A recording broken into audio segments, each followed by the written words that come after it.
Alright, I'm back again. I know it's been a hot minute.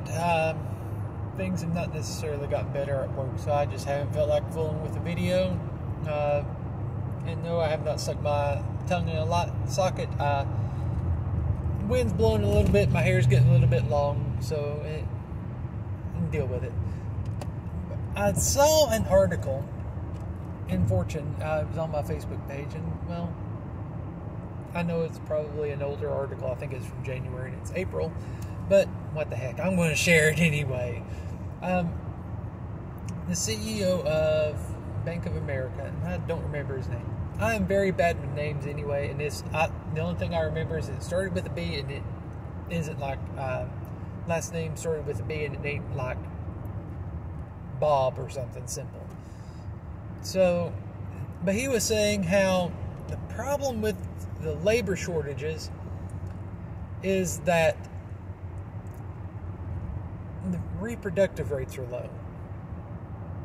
Like, what? The gist of the article is that with the Great Resignation, a lot of people have left the workforce. Yeah. And the solution is just to have more children to fill those spots because they're not coming back.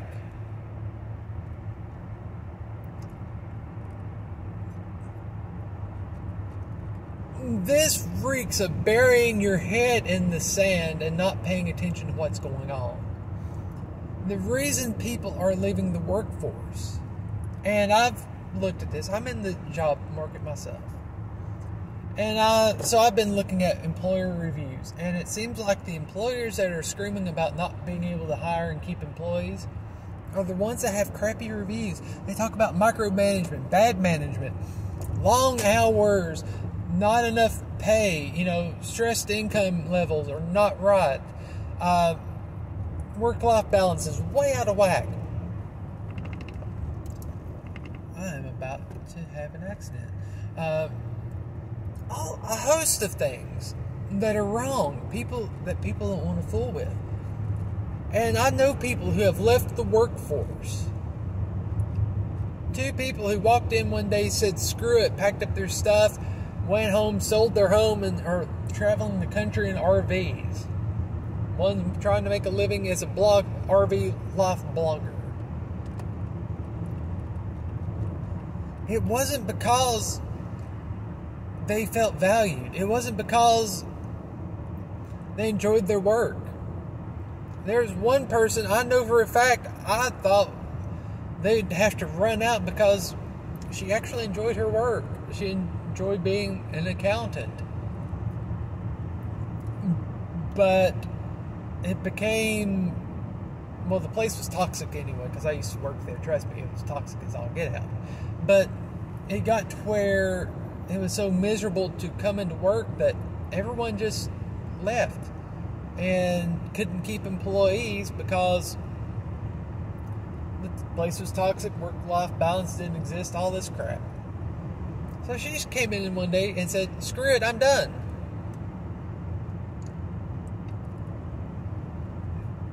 And the thing is, there are plenty of people out there looking for jobs. I'm one of them.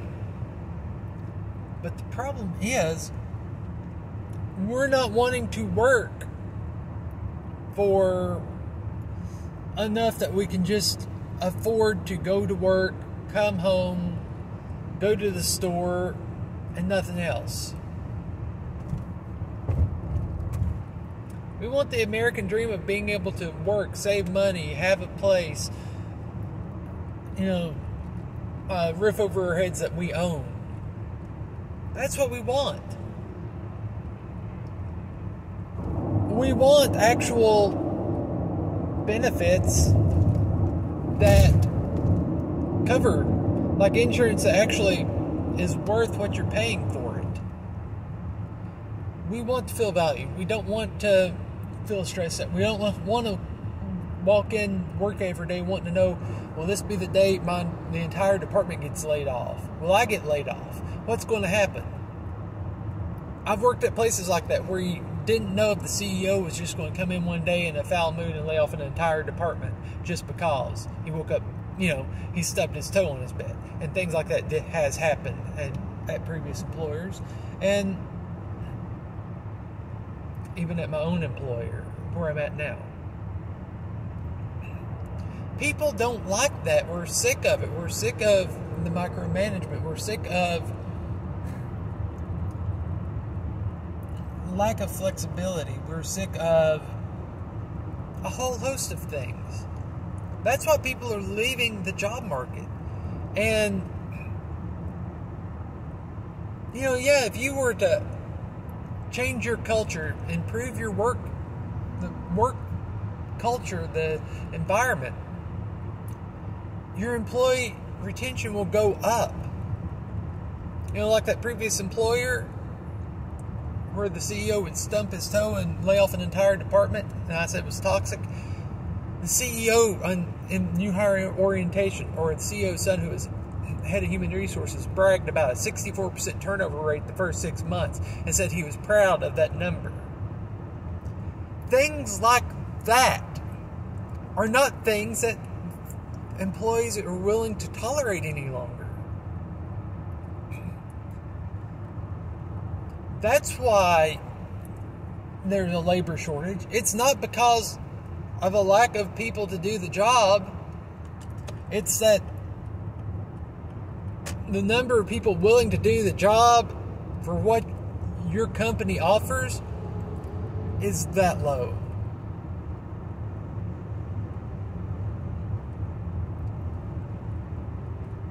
That's what the problem is.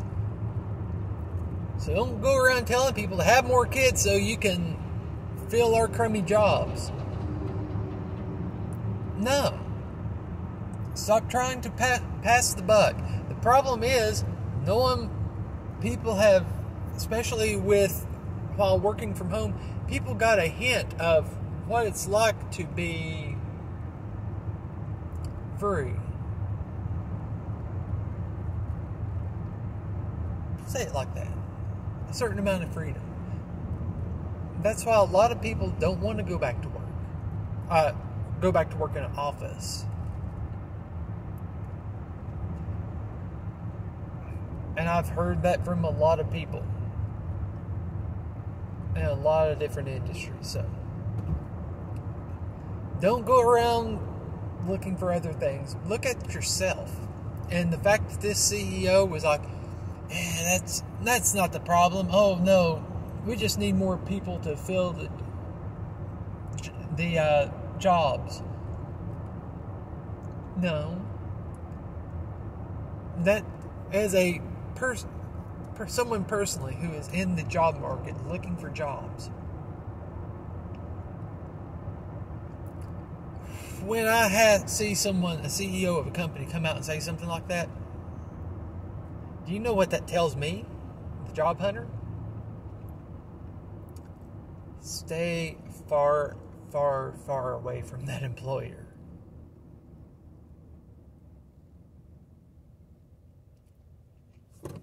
Because that's the type of place that will treat you like crap, and then, it's your fault we're treating you like crap.